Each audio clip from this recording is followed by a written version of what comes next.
चलो शीट में बताओ 1 2 3 4 डाउट।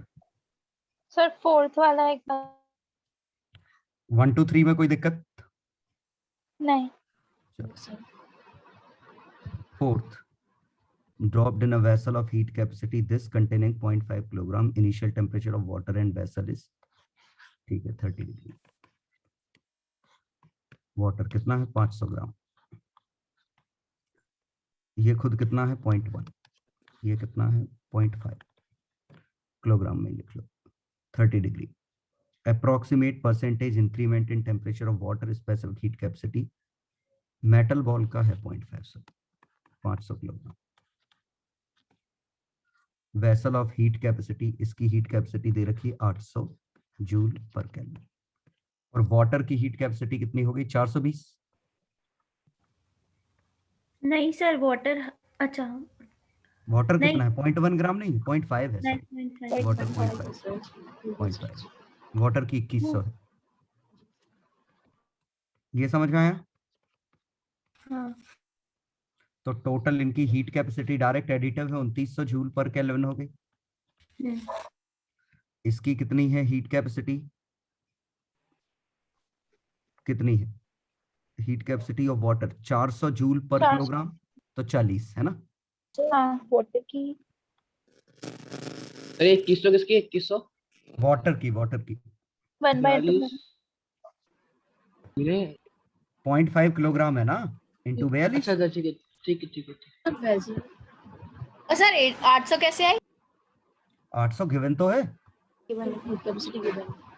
कंटेनर की, ये कंटेनर की है, ये कंटेनर की है, ये वाटर की। टोटल 2900 इस सिस्टम की हो गई।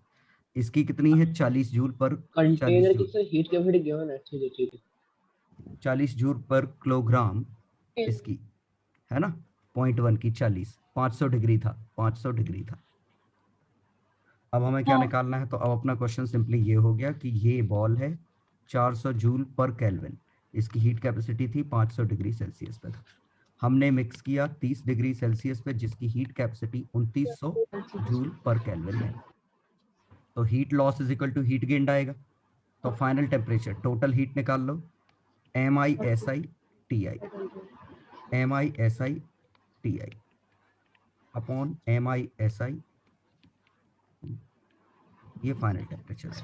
यही किया था। ये किया था, सारे आंसर 36.4 आ रहा है। कितना आ रहा है, ये तो लगभग हम 3000 मान लें इसको, ये 20,000 200, ये कितना है 29 का 3 गुना है ना 87,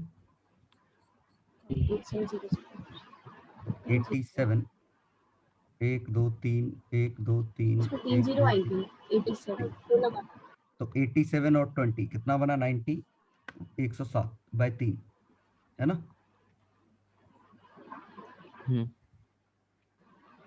36 के करीबन। ये फाइनल टेम्परेचर है 36। तो 30 हाँ से सर 36 हो गया 20 डिग्री 20%। चलो और बोलो कोई, पांचवा छठवां सातवां, हटा जाइए 6 फिर सेम क्वेश्चन लग रहा है मुझे। नहीं, थोड़ा सा मासलेस हाफ स्प्रिंग की with the mass is axis पर completely immersed. Okay spring 2 centimetre immerse हो गई, it starts vibrating, what will be, तो हाफ के x square is equal to m1s1 delta T m2s2 delta T, ये आएगा। Assume that water container and spring receive negligible, तो पूरा का पूरा वाटर के पास ही जाना है। वाटर कितना है 500 ग्राम, 500 ग्राम मतलब 2100 जूल।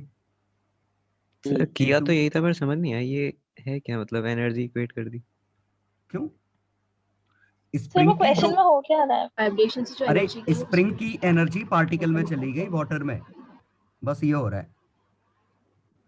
एक स्प्रिंग को हमने खींच के पानी के अंदर छोड़ा तो स्प्लैश करेगा पानी, पानी के पास काइनेटिक एनर्जी आएगी, वो इवेंचुअली हाँ। थर्मल एनर्जी में कन्वर्ट होगी। अच्छा इससे नहीं आ रहा है आंसर? आ रहा है सर। आ रहा है। आएगा। चल क्वेश्चन 7 सर 8 8 क्वेश्चन नंबर 8 में बोलो रेजिस्टेंस द आरएमएस वोल्टेज ये है, तो power loss neglect heat T loss square by R कर दिए थे उसके ऊपर। v square by into T. Into T. Time हाँ वाटर टू एवेपोरेट, तो m s delta t 100 plus minus M 20 L plus Plus m l M L convert करना मत भूलना। 1 किलोग्राम है तो 1 into 4200 into 80 plus 1 into 540 calorie सब दिया हुआ है 4.8 दे रखा है क्या? हाँ सर 2260 तो 2260 इंटू 1 इंटू 10 पे 3 ये टाइम आ जाएगा। ठीक है, चलो 9 10th हो गए 11 12th सर 12th में आपने जब कल सॉल्व किया था तो आपने मास का कोई इफेक्ट क्यों नहीं लिया था मास कि तो कांस्टेंट होगा, क्यों? मास कांस्टेंट होगा, वॉल्यूम अरे किसी को गर्म करने पे मास थोड़ी बदल जाएगा। अच्छा हाँ हाँ ठीक है ठीक है, और हाँ dv बाय v को 3dr बाय r कर दिया था। हाँ हाँ चलो 13th बोलो चलो gamma is equal to sir, 2 alpha 13 है ना शायद। बता दीजिए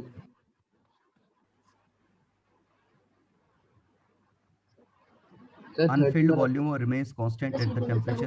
एक minute delta L by okay, a beaker bakelite beaker has volume capacity this when it is partially filled कर दिया, it is found that unfilled ये वाला वॉल्यूम कांस्टेंट है, तो बड़े वॉल्यूम में से छोटा वॉल्यूम घटा देना। यस सर बड़ा वॉल्यूम कितना है 500 1 प्लस 3 अल्फा डेल्टा टी, छोटा वॉल्यूम कितना है प्लस गामा डेल्टा टी पूछा है शायद, है ना, छोटा वॉल्यूम पूछा है ना? देख खाली कितना है मतलब हाँ पूछा है उन्होंने नहीं दिया पूछा है, वही तो पूछा है, पूछा है इसका वॉल्यूम भी है, छोटा वाली पूछा है ये कांस्टेंट है, तो डेल्टा टी वाला टर्म कटना चाहिए, तो 500 into 3 alpha 1500 alpha should be equal to VM into gamma. Clear? Gamma yes तो वीएम की वैल्यू आ गई, गामा नीचे ले जाओ, ये दोनों दे रखे होंगे, देखो अल्फा भी दे रखा है, ये गामा ही दे रखा है, अच्छी बात है गामा ही दे रखा है, तो यहाँ से अल्फा की वैल्यू 1500 में ऑलरेडी मैं ले चुका हूं, तो मैं 2 इंटू 10 पे -6 लूंगा, 1.5 इंटू 10 पे -4। ये कुछ गड़बड़ नहीं है, बहुत बड़ा नहीं आ जाएगा। 20 आ रहा है सर वो पावर हाँ सही है। वॉल्यूम काफी कम आएगा, हो कम ही तो है 20 तो है। ठीक है चलो 14 15 16 17 हो गया था हो गया, सर 18 बता दीजिए 18 आपने समझा दीजिए बता दो। 3 containers C1 C2 C3 filled with same material at different constant temperature, mix them for different volume, then we get final temperature is shown in figure। ठीक है ओके, तो वो सेम मटेरियल है ना, तो M S specific heat capacity सबकी same है। Clear? तो sigma M I S I T I by sigma M I S I, ये टी फाइनल होगा।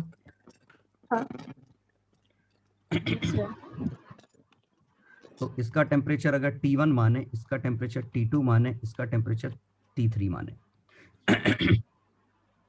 L क्या है? लीटर्स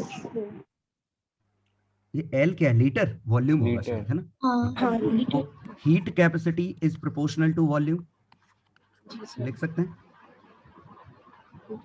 तो यहाँ इसका C माने, इसका 2C माने, इसका 0, तो ये समझ पाए? हाँ तो इसको हमने नया किया, ये इसकी हीट कैपेसिटी अगर हमने C मानी तो इसकी 2C, इसकी 0, टेम्परेचर 60। तो हमने इसका T1 माना था, इसका T2, इसका T3। तो T1C plus T2 2C by C plus 2C is equal to 60। मिल गई एक इक्वेशन। हाँ। तो T1 plus T2 is equal to 2T2 180। यहां से देखें इसका 0 है, इसका अगर हम C माने तो इसका 2C होगा। फैन चालू है। अच्छा तो कोई दिक्कत थोड़ी, कोई कुछ कर रहा है क्या? हाँ अनिकेत कर रहा है। हाँ, तो इसका आएगा T1 plus 2T2 is equal to 30 का 3 गुना 90। तीसरी इक्वेशन 2 और ये 2T1 प्लस T3 180। जी सर। तो पूछा है T1 plus T2 plus T3 bye 3, ये थीटा। आया समझ में? Yes sir. ये T2 प्लस 2T3 है शायद, है ना? 2 प्लस 2 T3 जी सर। कोई दिक्कत तो नहीं? नहीं सर, आगे। तो ये करना था क्वेश्चन। अगले क्वेश्चन पे आ जाएं। 19-20 चले 21 चलो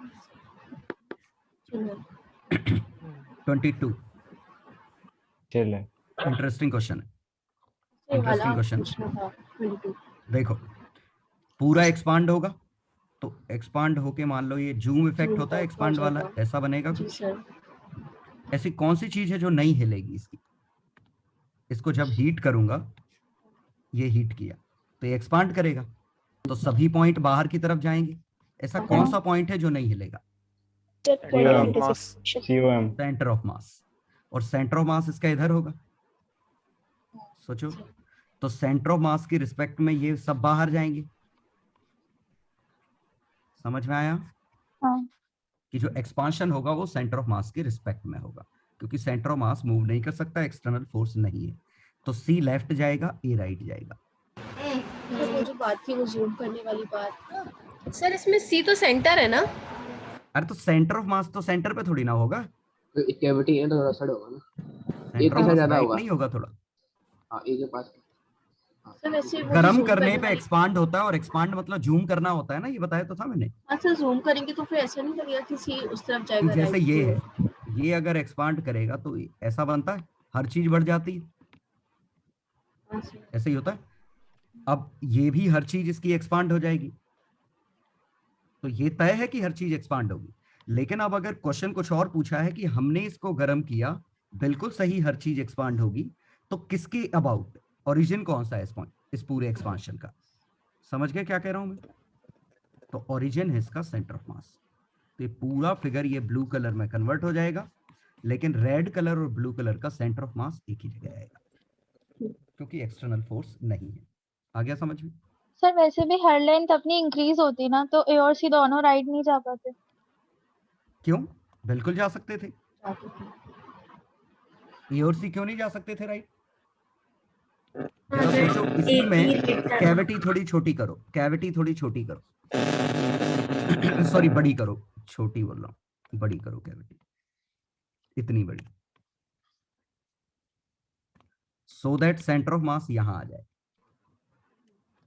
अब इसके रिस्पेक्ट में सब एक्सपांड करेंगे, जी सर। ये भी इधर जाएगा, वो उस तरफ ये जाएगा। इधर ज्यादा जाएगा, तो लेंथ। Yes sir. लेंथ तो अब भी बढ़ेगी। हाँ आ गया समझ में? हाँ हाँ। चलो 23, हो गया था। जी सर। 24 चलिए। कॉमन सेंस, 25 25 क्वेश्चन आ जाते हैं। ये डिग्री सेल्सियस है, ऊपर डिग्री करके ऊपर से वो आगे समझ में लिखते हैं। हाँ पूछा क्या है? कहाँ इससे बताना है, ये सब चीजें बतानी, फिगर को, ग्राफ ग्राफ दिया। इस ग्राफ को रीड करना है बस। कुछ अमाउंट दिया होगा, तो जैसे ये वाली लेंथ होगी, ये टाइम दे रखा है, टाइम कितना है इस दौरान, 4 मिनट। 4 मिनट। तो यहाँ पावर कुछ दी होगी, तो power into time 4 minute is equal to m into L. Clear? जी सर। और ये power into 2 minute m into L, L1 L2। तो L1 L2 का रेशियो यहां से मिल जाएगा, और इस हिस्से में लगाते तो ये आता power into time 2 minute is equal to हाँ। M S delta. ठीक है, तो ग्राफ रीड करना था, बस ऐसा था क्वेश्चन। तो कुछ मिस हो गया थोड़ा सा। 26 27 सर 26 26 26 बताना नो सर। बताना। चलो 7 मिनट तक हमने इसको, ठीक है। For first 1 minute temperature raises uniform, तो 1 मिनट के लिए टेम्परेचर बढ़ा, फिर कांस्टेंट हो गया 4 मिनट के लिए, then again temperature rises for next 2 minute. Calculate the final temperature at the end of 7 minute. तो ये 5 है, ये कोऑर्डिनेट 7 है, कोऑर्डिनेट। ठीक है। अब हम निकालेंगे इसको ऐसे कि यहां पे power into 4 minute is equal to m into 80 लिख सकते हैं। Yes sir. हाँ यहां से ये आइस था, तो power into 1 minute 1 is equal to m into specific heat capacity into delta T. Delta T. Delta T इन दोनों को अगर डिवाइड कर दूं तो 4 इक्वल टू 160, इन दोनों को डिवाइड कर दें तो 4 equal to 160 by delta T. Delta तो टी डेल्टा टी की वैल्यू 20 आ गई, नहीं कितनी आ गई, 40। 40 तो इनिशियल टेम्परेचर आ गया -40। ये समझ में आया? हाँ सर। अब हमें अगले 2 मिनट में पता करना था कितना है। तो power into 2 minute is equal to M S. अब वाटर बन गया डेल्टा टी, इसको डिवाइड कर दो power into 4 equal to M into 80 से, तो 1/2 is equal to 40 delta T है। बाय 80। डेल्टा टी आ गया 40, तो फाइनल टेम्परेचर 40 डिग्री हो गया। -40 था इनिशियल, फाइनल हो गया 40। अप्रोच समझ में आई? Yes sir. पावर कांस्टेंट मान के एम एस डेल्टा टी या एम एल वाले फॉर्मूले लगा। हाँ। चलो 27 हो गया था। ये कौन सा है? द प्रेशर का रेशो ही टेम्परेचर का रेशो है। कांस्टेंट वॉल्यूम वाला है, तो pressure is directly proportional to temperature in Kelvin. तो P1 by P2, T1 by T2 in Kelvin. Yes sir. 28 चले हो चलो। गया। हो गया। 29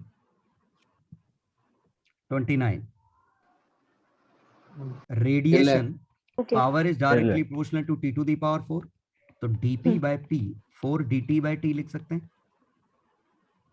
ये अगर 2% था तो dt by T, ये इसमें जो परसेंटेज चेंज होगा वो आधा % आएगा। हाँ कितना? Yes, 300 sir. केल्विन, आधा % चेंज करो 1.5 केल्विन, तो आगरा आंसर। Yes sir. ठीक है, आगरा आंसर इसका। चलो नेक्स्ट क्वेश्चन नंबर 30। इसका आंसर नहीं दिया। बता रहा हूँ। hollow copper sphere, hollow copper cube of same surface area, negligible thickness। ठीक है, सरफेस एरिया दोनों का सेम है, थिकनेस 0 है, are filled with warm water. ठीक है, अब देखो सरफेस एरिया सेम है, इनिशियल टेम्परेचर भी सेम है, शायद सेम, तो पावर लॉस किस पे डिपेंड करती है? Sigma A T to the power 4 minus T not to the power 4। ये सेम है, जी सर। ये सेम है, इमिसिविटी भी सेम है क्योंकि दोनों कॉपर है। इसका मतलब पावर लॉस सेम है दोनों के लिए। ठीक है, तो rate of energy loss of 2 are equal, equal है। लेकिन rate of energy loss is different from rate of cooling, क्योंकि रेट ऑफ कूलिंग होती है ये, rate of cooling, power loss तो सेम है, directly proportional to 1 upon mass पे आया, एस भी सेम है क्योंकि दोनों में पानी भरा है। तो मास किसमें ज्यादा बनेगा? तो मास किसमें ज्यादा बनेगा? तो हम वॉल्यूम स्क्वायर का ज्यादा होगा। हाँ, स्फीयर का ज्यादा फॉर होगा। Given volume sphere has maximum surface area. तो for given surface area sphere has क्या? Maximum mass. मैक्सिमम वॉल्यूम की मिनिमम वॉल्यूम? सॉरी मिनिमम लिखा, मिनिमम सरफेस एरिया है ना। तो मैं for given surface area sphere has maximum volume. मैं तो ऐसे सोच लेता हूँ, सरफेस एरिया गिवन है तो मिनिमम वॉल्यूम का केस तो हम ये डिस्क ही बना दो, ये बना दो। सोचो, वॉल्यूम मिनिमम तो हम 0 ही कर सकते हैं, हाँ मैक्सिमम तब कर सकते हैं जब वो स्फीयर है। स्फीयर तो स्फीयर का वॉल्यूम मैक्सिमम, तो इसका मास मोर है, तो इसकी कूलिंग लेस है।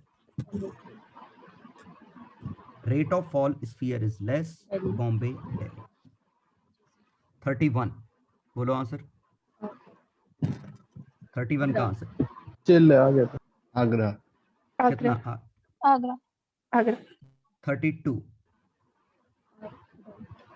मास लॉस्ट, तो mc स्क्वायर एनर्जी है, तो d by D T of mc square power है, sigma a t to the power 4 बनेगी, और t लिख सकते हैं b by lambda, yes sir. तो dm by D T into C square, तो dm बाय डी टी कितना आया? Sigma 4 pi r square b square lambda पे 4 c स्क्वायर, प्रोपोर्शनल आया आगरा।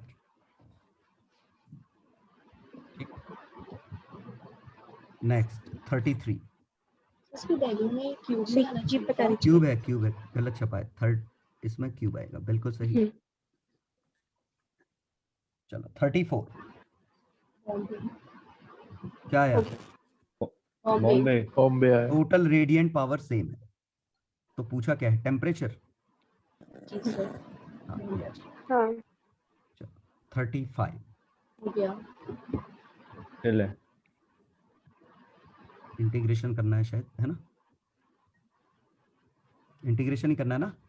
इंटीग्रेशन करने के इसका बाद टेम्परेचर T, इसका 0, तो time ms dt by dt is equal to sigma a t to the power 4 minus 0 negative के साथ, तो dt by t to the power 4 is equal to minus sigma a by ms dt। Integrate करो, 36 हो गया। 37 हो गया। चल है। 38 चल है। सर आंसर 38 का एक बार चेन्नई वाला बता दीजिए। आगे आंसर तो बताओ, पहले का क्या है? पूछा क्या है वैसे? ये वाले से नीचे answers sir heat flow. Answer दिए? हाँ। अच्छा दिए, आरपीएस की, ठीक है। कौन सा बताना है? चेन्नई वाला। चेन्नई वाला, ओके। चेन्नई ये है ना, रेडियल फ्लो है, ऐसे फ्लो हो रहा है, तो हम ऐसा मानेंगे कर्व सरफेस एरिया, ये dx आएगा, तो 1/k dx बाय 2 पाई xl, यह है समझ में? इसका इंटीग्रेशन r1 से r2 लॉग वाला आंसर आ जाए।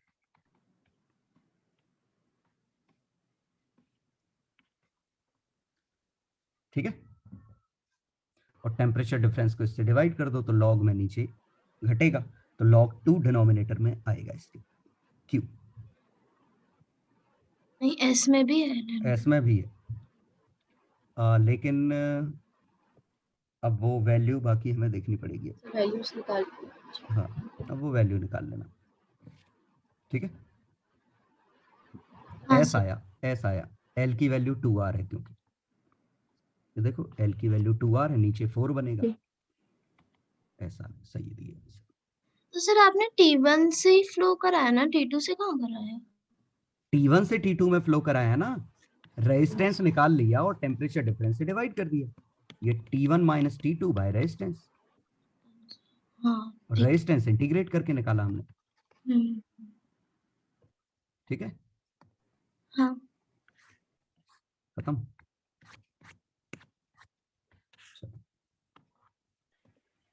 नेक्स्ट शीट है तुम्हारी थर्मोडायनेमिक्स की, KTG एंड थर्मोडायनेमिक्स।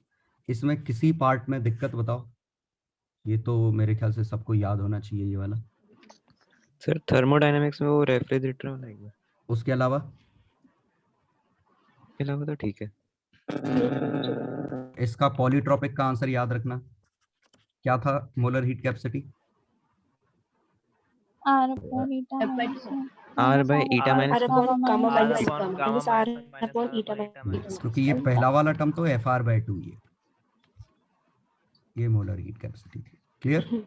हाँ दूसरा, सभी के वर्क डन और इन सब के फॉर्मूले NR डेल्टा T के टर्म में याद होने चाहिए। जैसे आइसोकोरिक का NCV delta T, LCV delta ये वर्क डन, यही Q है।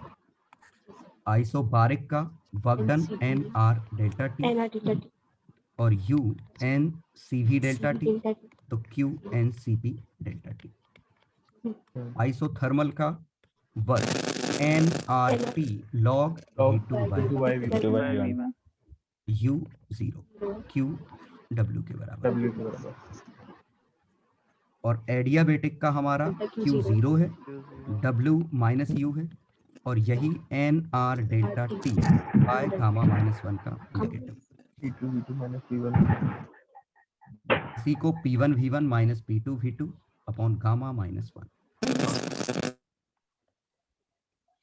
ठीक है। और पॉलीट्रॉपिक का, पॉलीट्रॉपिक में डेल्टा U तो हम हमेशा ही NF/2R डेल्टा T लिखेंगे।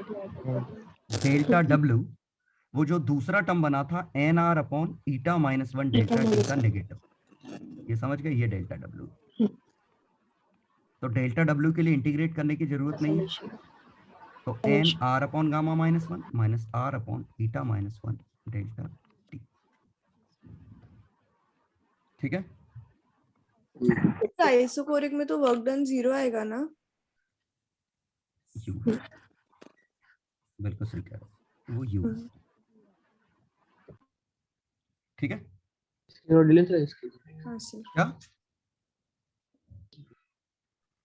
तो ये तो याद ही होगा। और हम ये बात कर चुके हैं कि हम NR डेल्टा T के टर्म में इसलिए लिख रहे हैं क्योंकि हम इसको P2 V2 minus P1 V1 भी लिख सकते हैं इस टर्म को। अब इसके साथ कुछ मल्टीप्लाई हुआ तो इधर मल्टीप्लाई हो जाएगा। और वजह क्या है? अगर आपको PV ग्राफ सीधे दिख रहा है जैसे ये होता, या आपको TV ग्राफ गिवन होता, ये T, ये 2T, ये temperature T, volume V, volume 2, ऐसा होता। और अब हमसे पूछा होता किसी भी पार्ट में क्या आंसर आएगा। तो जैसे पहले वाले में ये प्रोसेस है P is proportional to V, तो PV पे -1 इक्वल टू कांस्टेंट। तो हालांकि इसका वर्क डन और वो सब निकालने के लिए हम ऐसे भी निकाल सकते थे इसका वर्क डन, या हम फॉर्मूला भी लगा सकते थे,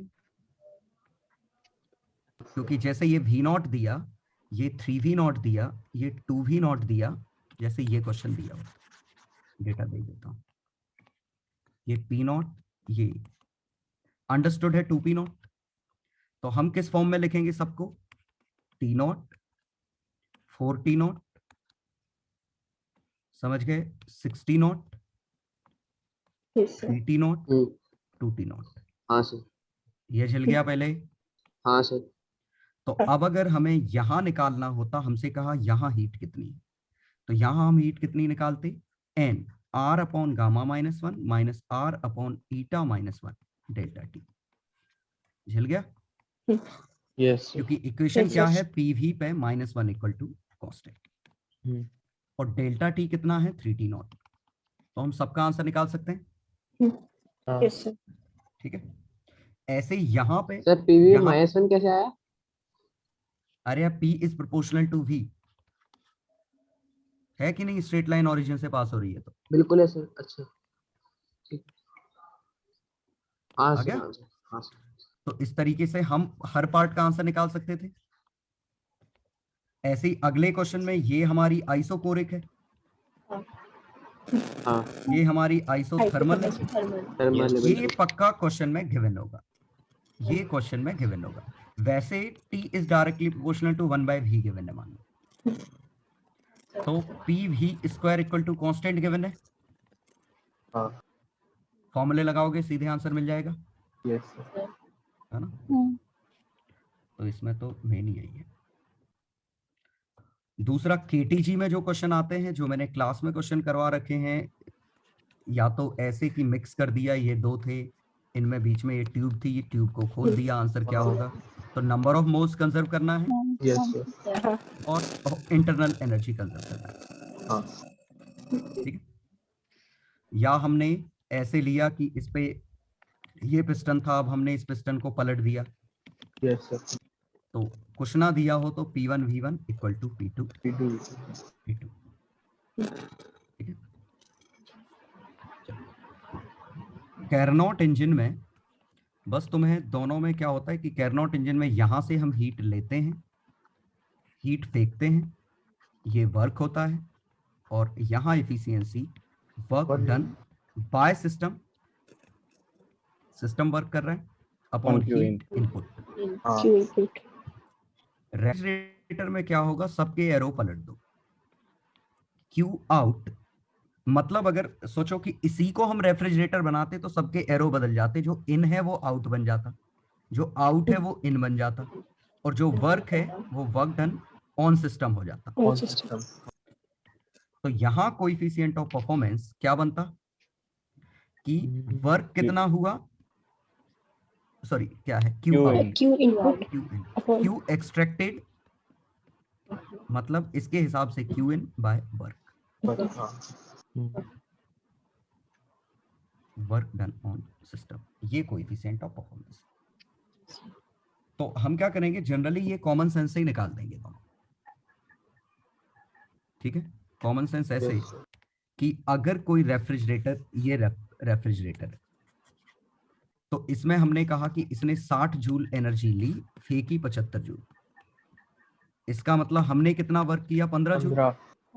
तो हमारा एक्चुअल काम है, ये हमने सब्जियों में से हीट निकाली है, ये तो हमने एटमॉस्फेयर को फेंकी है, तो हमारा काम एक्चुअली ये है, हमारा खर्चा ये है, बीटा ये कोएफिशिएंट ऑफ परफॉर्मेंस है 4। यस सर यस सर अब अगर इसी रेफ्रिजरेटर को पलट देते तो ये 75 निकालता, 60 यहाँ फेंकता, 15 यहाँ जाता, आया। यस सर तो इफिशियंसी कितनी आई, तो कितना वर्क हुआ, 15, 15/75 तो 1/1 plus beta. Clear. Yes sir ये इन दोनों में आपस में relation, eta equal to 1/1 plus beta. और रेफ्रिजरेटर कौन सा है, जिसमें साइकिल हमारा एरो ऐसा हो, और इसी का साइकिल का एरो आप ठीक कर दोगे तो ये हमारा फ्रिज बन जाएगा। क्लियर। और इसी में कैरनॉट इंजन की इफिशियंसी कितनी थी, 1 - T2/T1। और कोएफिशिएंट ऑफ परफॉर्मेंस अगर आपको चाहिए, अगर T1 T2 के रिस्पेक्ट में, तो कैसे निकालेंगे, जैसे ये फ्रिज है हमारा रेफ्रिजरेटर, सराउंडिंग का टेम्परेचर है 30, इसका टेम्परेचर है, सॉरी मुझे केल्विन में देना पड़ेगा, तो ये मान लेते हैं 300 केल्विन, इसका 280 केल्विन ये होता। अब कोएफिशिएंट ऑफ परफॉर्मेंस हमें निकालना होता, इसका कितना है, तो यहां से अगर ये कुछ एनर्जी लेगा, Q लेगा, तो यहां इसको Q इंटू 300/280 फेंकनी पड़ेगी, तब जाके Q1/T1 और Q2/T2 बराबर होंगे, एंट्रोपी कंजर्व होगी। यस सर ठीक है। और अगर इसने यहां फेंका तो यहां कितनी कितनी एब्जॉर्ब की है, ये एब्जॉर्ब की है, हाँ तो कोएफिशिएंट ऑफ परफॉर्मेंस बीटा क्या है, Q/Q 300/280 - 1। क्लियर। और अगर आप फॉर्मूले से बनाना चाहें तो ये T लो, ये टी हाई। क्लियर? तो यहां से आपने क्यू लिया तो यहां फेंका Q T high by T low. T low. हाँ तो यहां से आपने वर्क दिया Q T high by T low -1। हाँ तो यहां से कोएफिशिएंट ऑफ परफॉर्मेंस बीटा आया, कितनी हीट निकाली, कितना वर्क दिया, टी हाई टी लो -1। तो ये T low upon T high minus T, झिल गया ये? Yes yes sir. तो ये T2 bye T1 minus T2। Low temperature को T2 कह रहे हैं, हाई टेम्परेचर को T1। मतलब सोर्स हमारा इस, हाँ क्या इसमें वो फ्रिज को मतलब रेफ्रिजरेटर को इंजन में कन्वर्ट करके ईटा निकाल के फिर बीटा निकाल ले तो भी बिल्कुल बिल्कुल सही कर आएगा। सकते, बिल्कुल बिल्कुल कर सेम आएगा। ठीक है, तो हम उल्टा भी कर सकते हैं, इससे वो निकालो और बीटा का फॉर्मूला लगा। यहाँ क्या फॉर्मूला याद नहीं करना पड़ेगा कोई।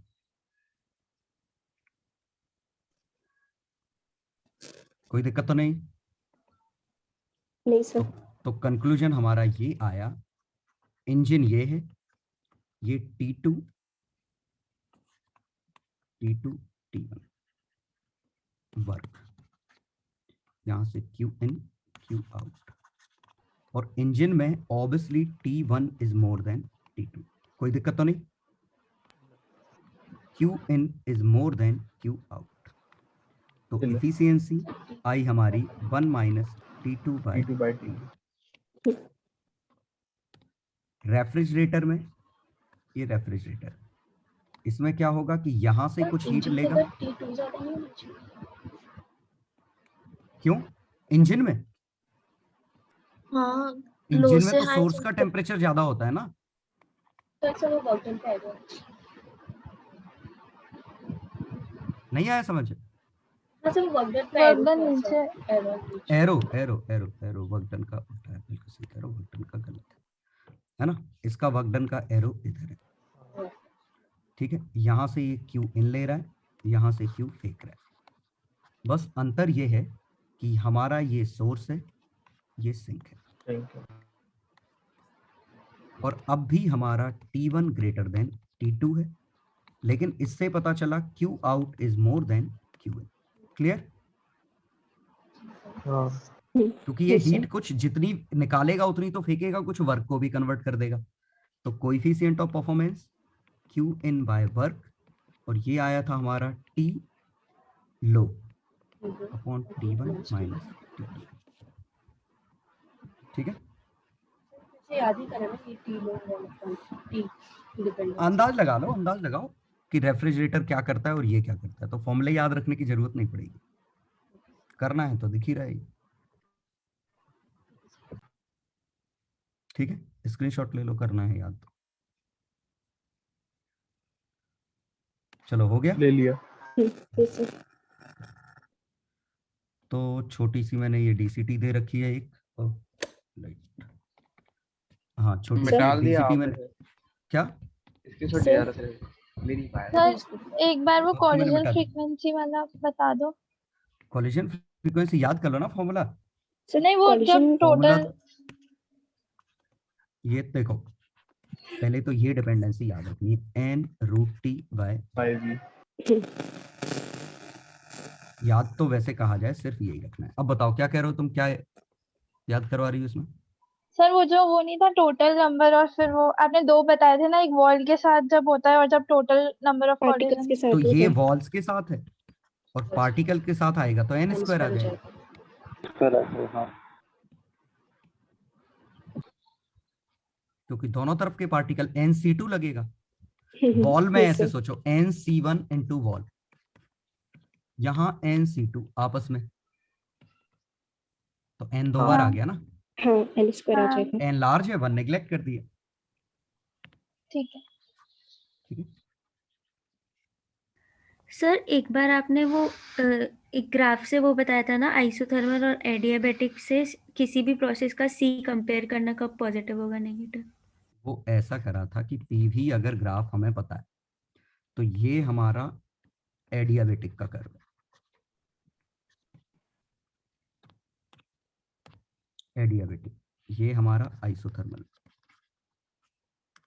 आइसोथर्मल पीवी पे 1, पीवी पे गामा, ये ठीक है। एक्सपांशन के लिए कर्व बना रहा हूं। तो अब सिंपली ये कह रहा हूं जितनी पावर बढ़ेगी उतना कर्व नीचे जाएगा। तो अगर ये ग्रीन वाला कर्व है तो ये पीवी पे जो पावर है eta is greater than gamma, ये मानते हो? अब सोचो इस पे एक्सपांशन में इस पे क्यू 0 है, इस पे क्यू नेगेटिव है, सॉरी पॉजिटिव, आइसोथर्मल एक्सपांशन में हीट एब्जॉर्ब होती है। तो इससे कंपेयर करके अब यहाँ क्यू नेगेटिव का नंबर आ गया। अच्छा। और अगर मैं एक और ग्राफ यहाँ बनाऊं तो P V to the power eta equal to constant, और इस बार ईटा की वैल्यू 1 से छोटी है, सोचो। बिल्कुल। और इसमें क्यू पॉजिटिव आएगा क्योंकि हम पॉजिटिव के ऊपर चले। आ गया समझ में क्यू कंपेयर करना? तो ये जो हमने ग्राफ कंपेयर किया, किसका कंपेयर किया? एक्सपांशन का। कंप्रेशन में होता तो ग्राफ ऐसे बनाते, फिर ये एडियाबेटिक होता, बात समझ रहे हो? ये आइसोथर्मल होता, ज्यादा स्टीप। और अगर हमें और ग्राफ बनाना है जैसे ये वाला, तो पीवी टू दी पावर ईटा और ईटा मोर देन गामा। बिल्कुल। तो जैसे आइसोथर्मल में इस वाले ग्राफ में क्यू नेगेटिव होगा, इस वाले ग्राफ में क्यू 0 होगा, ये फील आया?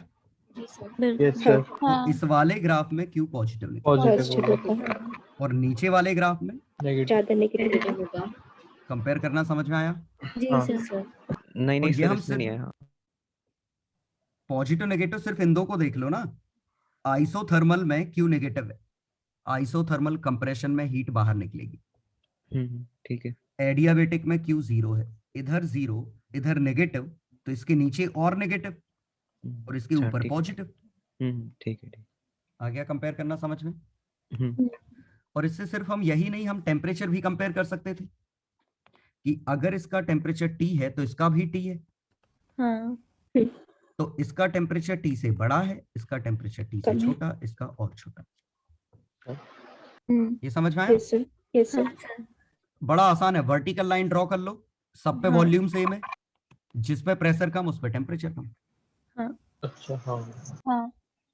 तो डेल्टा यू के साइन भी हम बता सकते हैं कि इसका डेल्टा यू 0 है, इसके ऊपर डेल्टा यू पॉजिटिव है, इसके नीचे डेल्टा इसका नेगेटिव और इसका भी नेगेटिव।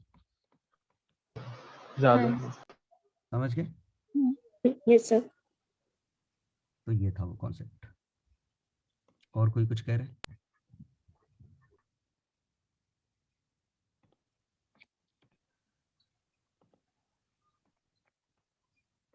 सर वो जो हमने टोटल प्रेशर का निकाला था ना 1/3 रो वी RMS का स्क्वायर, वो हम कब कब लगाते हैं? हमेशा। तो हमेशा अगर एक से ज्यादा गैसेस हैं तो इंडिविजुअली डेंसिटी लिखो, पहले की फिर दूसरे की, ये पार्शियल प्रेशर वाला लॉ लगा देंगे, ये P1 ये P2। इसका सिर्फ तभी जरूरत पड़ती है, जनरली ये indirectly PV equal to nRT ही है, ये और ये सेम है। नहीं आया समझे? सेम है। क्लास में बताया था 1/3 डेंसिटी क्या है? Number total mass upon volume. VRMS कितना है? अब बताओ क्या बनाएगी? PV इक्वल टू nRT बना है। हाँ। वो तो क्वेश्चन में ही डेंसिटी दे रखी है और RMS स्पीड दे रखी है, तो हम ये फॉर्मूला लगाएंगे, नहीं तो PV इक्वल टू nRT से तो काम चलेगी। हाँ समझ गए। सर कैनॉट इंजन में जो आपने वो बताया था ग्राफ जो बताया था कि 2 एडियाबेटिक और 2 आइसोथर्मल रहते हैं, वो हाँ, वो कैरनॉट इंजन स्पेशल केस है कैरनॉट इंजन का, ये ना।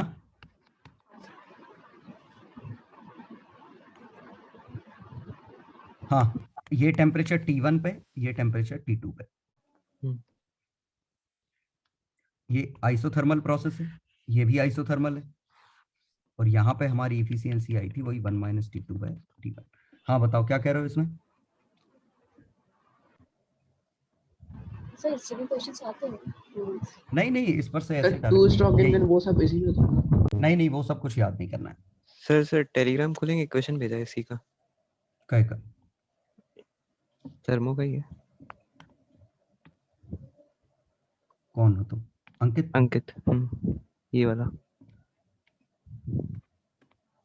इसमें क्या दिक्कत है? यही तो है वही क्वेश्चन जो अभी हमने किया था। Yes sir. ये PV molar equal heat to- capacity का कैसे देखेंगे? मोलर हीट कैपेसिटी देखो, मोलर हीट कैपेसिटी पीवी पे 1 = कांस्टेंट, इसकी इन्फिनिटी है। पीवी पे गामा = कांस्टेंट, इसकी 0 है। तो इसके आगे नेगेटिव आएगी, इसके ऊपर। ये समझ आया? हाँ मोलर ठीक हीट है। कैपेसिटी हम्म आइसोथर्मल के लिए इन्फिनिटी, एडियाबेटिक के लिए 0। तो यहाँ 0 से इन्फिनिटी के बीच की आएंगी। हाँ ठीक है।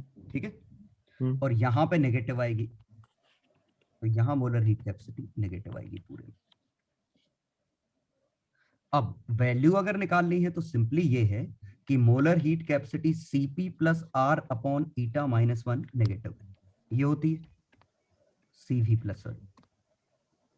Cv+, हाँ ये बनता है। अब तुम्हें ये वाला टर्म देखना है कि ये कितना बना है। हर वैल्यू के लिए निकाल लोगे? निकाल लूंगा। तो तुम कंपेयर कर लोगे ये Cp से बड़ा है कि नहीं। Cp ये होता है, तो जैसे ईटा की वैल्यू क्वेश्चन में 1 दी गई है, ईटा की वैल्यू 1 पे तो इन्फिनिटी है, ये 5/4 दे रखा है, तो ये बना Cv - 5/4 - 1 1/4 4R।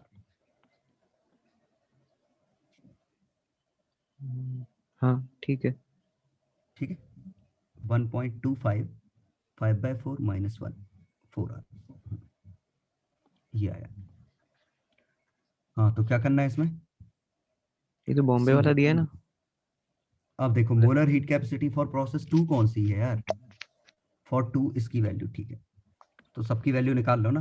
प्रोसेस 1 में m की वैल्यू -1 है, तो c की वैल्यू Cv R, तो Cv + R/2। और प्रोसेस 2 m की वैल्यू 0.5 है, 1/2 - 1। ये Cv + 2R बन गया। ये Cp से बड़ा है, ये Cp से छोटा है, समझ गए?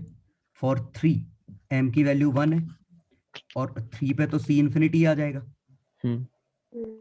फॉर 4 C की वैल्यू कितनी आई?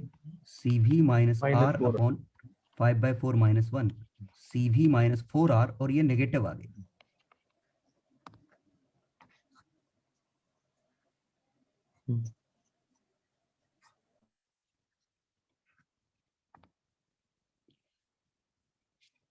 ये नेगेटिव आ गई। हाँ तो नेगेटिव आई, 1 मिनट, हाँ वो मैंने शायद सी का साइन गलत बताया था। आइसोथर्मल पे और एडियाबेटिक पे, एडियाबेटिक पे C 0 है, आइसोथर्मल पे C इन्फिनिटी है ना। और दरअसल C नेगेटिव यहाँ है, इन दो के बीच के लिए C नेगेटिव है।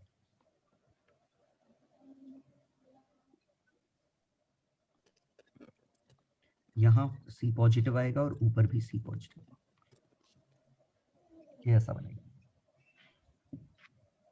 पॉजिटिव क्यों? बीच में नेगेटिव आएगा, बीच में नेगेटिव आएगा। क्यों? सही है, कैसे लिखा? तुम्हें ये C पता है प्लस वाला इन्फिनिटी था या माइनस वाला इन्फिनिटी था? हाँ, दरअसल ये C माइनस वाला माइनस वाला था, माइनस वाला। समझ गए ना? हाँ। तो पता नहीं चलता वो इन्फिनिटी के साइन में, तो दरअसल ये माइनस वाला इन्फिनिटी होता है। ऐसे समझ लो। सर ऊपर पॉजिटिव कैसे फिर? बता रहा हूँ, ऐसे समझो। एडियाबेटिक प्रोसेस, ये आइसोथर्मल।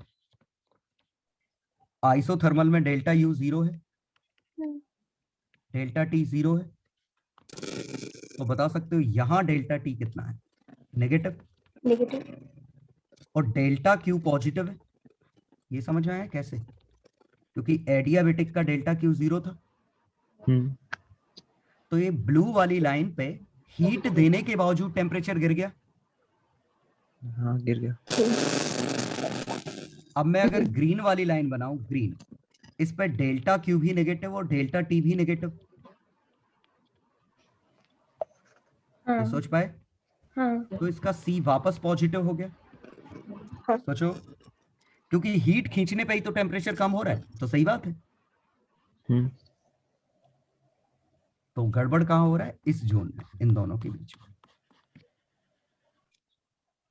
इन दोनों के बीच में सी नेगेटिव था, बाकी हर जगह सी पॉजिटिव।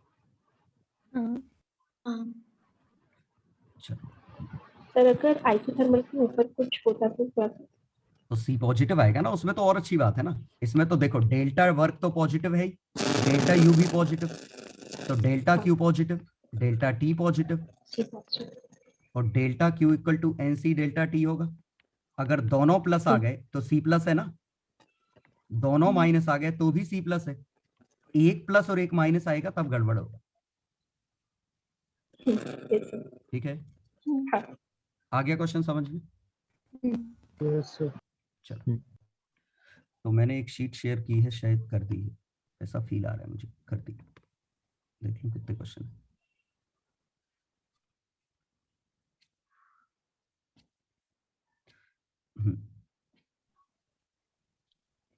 तो ऐसा नहीं है कि मेंस टाइप की शीट है ना, एडवांस के क्वेश्चन है, मोर देन वन भी है, सब है, मेंस के भी कुछ क्वेश्चन है। एडवांस की शीट दी थी, वो भी लगा लें इसके साथ? नहीं, यही लगा लो, वो मत लगाने की जरूरत, उसके क्वेश्चन मैंने इसमें डाल दिए। इतना टाइम थोड़ी है तुम दो लगा लोगे, यही लगा लो। ठीक है, मैंने हर वैरायटी इसमें डाल रखी। तो इसका डिस्कशन कब होगा? कल सर, क्या कल काम से क्या मिला शेड्यूल तुम्हें? है? कल काम क्या मिला? कल काम कितना मिला तुम्हें? आज बस अभी की क्लास कर दी थी आज। और कोई काम नहीं मिला तुम्हें? मैथ्स की शीट डिस्कस होगी कल सर्कल्स की। कब? कल होगी। कल होगी, दोपहर में करते हैं सर। तुमने कर ली शीट वो? हाँ सर, आधी कर दी। सुबह डाल दी। हाँ नहीं, मैं ये कह रहा हूँ, ये मैं कल शाम को कर लूँ तो चलेगा? 8 बजे फिर से कर। हाँ, कल शाम तक मिल जाएगा। तो कल 8 PM पे इसको हम डिस्कस करेंगे, ठीक है ना? तो उसी में जहां दिक्कत आएगी मैं कॉन्सेप्ट एक्सप्लेन कर दूंगा। ठीक सर 20 को टेस्ट है क्या? होना तो चाहिए। उनका रोटेशन खत्म हो जाए, वो उसमें रोटेशन कल खत्म हो जाएगा। हाँ, तो तुम्हारा ये खत्म हो गया तो दोनों सेम आ गए, तो टेस्ट होगा। फुली होगा आपको? फुली होगा शायद। Okay sir.